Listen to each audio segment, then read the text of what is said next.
এই রজব মাসে নবীর জীবনে একটা ঐতিহাসিক ঘটনা ঘটছে। সুবহানাল্লাহ কইতেন না? এই ঘটনার নাম কি সবাই জানেন না? কি নাম? মেরাজ। এই মেরাজ আমাদের দেশে মেরাজের অনেক আলোচনা হয়। কেমনে গেছে, কই গেছে, কোন আসমানো কার লগে দেখা হইছে, সব ব্যাপারে জান্নাত দেখছে, জাহান্নাম দেখছে, সব ব্যাপারে আলোচনা হয়। কিন্তু কে রে মেরাজও গেছে এই কথাটা আমরা দেশে খুব কম হুজুররা কয়, সবাই কয় না আসল কথাটা। আমি যদি জিগাই ও জব্বর মিয়া কোবাইত নেই, কয় না চিটাগাং গেছে।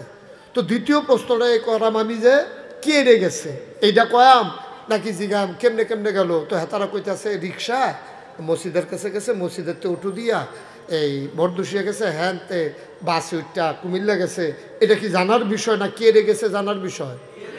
এই তো মাশাআল্লাহ সহজ বুঝ জ্বালাইছেন। তো নবীজি কেমনে গেছে কিতা করছে এটা আমরা হুন্ডালাপ কিতা গেছে গেছে আর কি, কিন্তু কে রে গেছে এটা হলো আসল জানার বিষয়। ঠিক কিনা কন? কথাটা বুঝছেন না আমার? যে কে রে গেল ভালো তো এই কে রে সাত আসমান ভ্রমণ করাইয়া মসজিদে করতে এই হেরেম শরীফতে, এরপরে নিচে মসজিদ আকসা ফিলিস্তিন, হ্যাঁতে সাত আসমান ভ্রমণ করাইয়া অক্করে উর্দু লোকে নিয়া আল্লাহ নামাজ দিল আরও কথাবার্তা হইল। এটি কে রে করলো না কে রে এটা জানার দরকার আছে নাকি নাই? আমাদের দেশে যখন কেউ বড় অফিসার বানাইতে চায় তখন করে কি আপনার এই বড় ছোট অফিসারটারে বিদেশ নেয়, বিদেশ নিয়ে বিভিন্ন বিষয়ে তারে ট্রেনিং দেয়। বড় বড় অফিসারের লগে এই দেশে দেখা হয়। মনে করেন বাংলাদেশের সেনাবাহিনীর প্রধান বানাইব এক বেড়ারে, তা বেড়ারে ইন্ডিয়া ফাড়াইব, পাকিস্তান ফাড়াইব, আমেরিকা ফাড়াইব, সেই দেশের সেনা প্রধানরার লগে ওনার আবার বৈঠক হইব। তো উনি ওই সমরনীতি, রণকৌশল, এই যুদ্ধের অস্ত্র মস্ত্র এই ব্যাপারে উনি সব কিছু জানিয়ে আইব, আইয়া দায়িত্ব পাইলে যেন সঠিকভাবে পালন করতে পারে এটার লেগে ভ্রমণ করায়। আমরা রফিক চেয়ারম্যান একবার ইউনিয়ন চেয়ারম্যান থাকতে এবারে বিদেশ নিয়েছিল, জাপান না কই জানি নিছিল এই জিয়াউর রহমানের আমলে।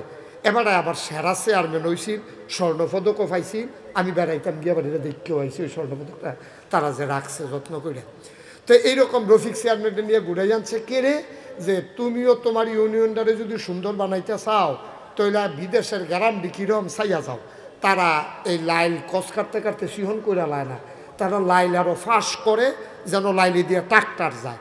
মনে করেন 100 কানি ক্ষেতের মাইদি দিয়া একটা ট্রাক্টার আইতো যাইতে পারলে তইলে আমরা রংপুরে কামলা দিয়া বারে আর দান আনন্দ লাগলো নয়, আমরা ট্রাক্টার দিয়ে 1 কানি ক্ষেতের দান একবারে লই আইতাম পারলাম। তো এইটাই কি খরচ কম পড়লো না বেশি পড়লো?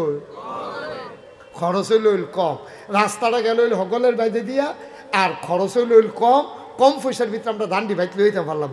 ওখান তো 700-800 টাকা কামলার রুজ, এরপরে 3 বেলা খাওয়াই না। আর খানার নমুনা কিরকম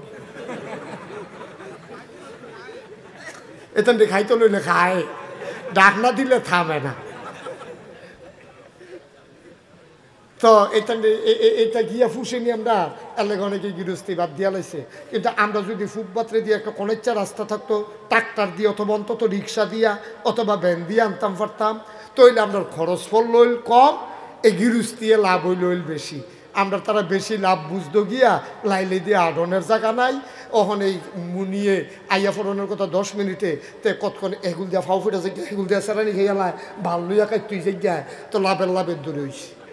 এইটি বুঝানোর লাগিয়া এই বিদেশ নিয়ে ট্রেনিং দিয়ে আনে। ও নবীজিরে কি বুঝানোর লাগিয়া আল্লাহ নবীজির আল্লাহর কাছে নিল। সুবহানাল্লাহ কইতেন না? এটা একটা চিন্তার বিষয় নেই। এইটার চিন্তার বিষয় হলো নবীজিরে আল্লাহ জান্নাত দেখাইতো নিছে, জাহান্নাম দেখাইতো নিছে, নিয়ে সেটা একটা উচ্চতর ট্রেনিং দিয়া নবীজিরে পাঠাইছে যে ও আপনি হুদা নবী হইলে সারত না, আপনার আমি মদিনা নামক একটা ইসলামী রাষ্ট্র দেন, সেই রাষ্ট্রের প্রেসিডেন্ট বানায়াম। প্রেসিডেন্ট যেমন তেমন কথা মনে করেন না, এটার লাগে আপনার একটা ট্রেনিংয়ের দরকার আছে। দুনিয়ার কেউ ট্রেনিং আপনার হইতো না, আমি আল্লাহ স্বয়ং ট্রেনিংটা দিতাম চাই। সুবহানাল্লাহ কইতেন না?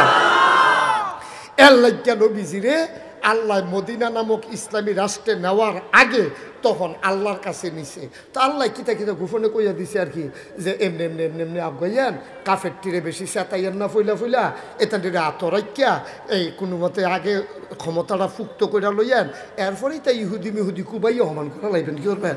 এরপরে যদি এই কি কয় বদরে এই মক্কার তারা যদি আক্রমণ করতে চায়, আমরা শক্তিশালী হইয়া সারলে এটা কাফের বেদিন এটা কুবাইয়া সমান করে লাইতেন পারবেন। এটা কোনো বেশি টাইম লাগতো না, ঘটনাটা ঘটছেও তাই।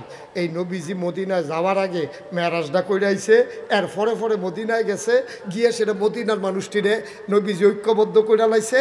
এর ভিতরে দিয়ে কাফের 1000 রেডি হয়েছে বদরের প্রান্তরে, আমরা তারা 313 জন। আমরা তারা কি ঠক জানা জিতছে? আমার কথা না, ঠক জানা জিতছে? হুদা জিতছে না, ঐতিহাসিক জিতা। হেতান দিয়ে 1000 হেক্টারতে হেক্টা মোটা কেন মনে হয় আতির ফিডো আতি বইয়া রয়েছে, সরকারি গানা না। এতান দিয়ে খাইয়া এরকম হেক্টারতে একটা আতির ফিডো আতি বইয়া রয়েছে, ঘোড়ার ফিডো ঘোড়া বইয়া রয়েছে। বদরের প্রান্তরে এতান দিয়ে ডিগবাজি খায়, তরবারি ঘুরান দেয়। তারপরে গিয়া নর্তকীরা নাচতে আছে, গায়কীরা গাইতে আছে। তারপরে গিয়া দুম্বা এরকম আস্তা ফুডা লাইতেছে, হ্যান তেন খাবলা দিয়ে খাইয়া লাইতে আছে। এইটি মুসলমানরা দেখে যে 1000 হেক্টারতে হেক্টা, আর আমরা তারা কয়জন? কথা কেন আমরা তারা কয়জন? আমরা তারা কি সিহন না মোড়া? আর হেতান্ডি কি সিহন না মোড়া? হেক্টারতে হেক্টা। আর আমরা টেউলো বাতাস এলে গাছ ধরে গেড়ে দেয়। একবেলা খানা খাইলে আরেক বেলা খানা নাই, গুসল নাই, লুঙ্গি নাই, ফিন্দনের একটাই বদলাইয়া বদলাইয়া সকলে মিললে ফিন্দে। সুবহানাল্লাহ কেন তো? নবীজির এই ট্রেনিং দিয়া দিছে। নবীজি আইয়া বুদ্ধিটা কামো লাগাইয়া মদিনা নামক ইসলামী রাষ্ট্রটা কইরা দিয়া উনি যখন 63 বছর বয়সে এন্তেকাল করে, তখন লক্ষ লক্ষ সাহাবা রাইক্কা গেছে। এইরকম সাহাবা রাইক্কা গেছে মাত্র সামান্য কয় বছরের ভিতরে উমরের জমানায় আইসা অর্ধেকটা পৃথিবী মুসলমানদের দখলে আইসা পড়ছে। সুবহানাল্লাহ। 33 লক্ষ বর্গ মাইল জায়গা উমরে শাসন করছে। 33 লক্ষ বর্গ মাইল। এই মেয়ারাজের নবীজি আল্লাহতে গোপন বুদ্ধি টুদ্ধি লইয়াইছে, আইয়া সেটা এই রাষ্ট্র কেমনে চালান লাগে, এতদিন নবুয়ত কেমনে পালন করা লাগে এটা শিখছে। আর ওহন শিক্ষাইছে রাষ্ট্র কেমনে চালান লাগে। আল্লাহ করলে কারবার তো গড়াই রয়েছে। নবীজি আইয়া মদিনায় এই সুন্দর কইরা মুসলমানদের লইয়া মিলমিশ কইরা নিজেরা নিজেরা চললা মাশাআল্লাহ কইলাইছে। মারহাবা কইতেন না? যেরকম মার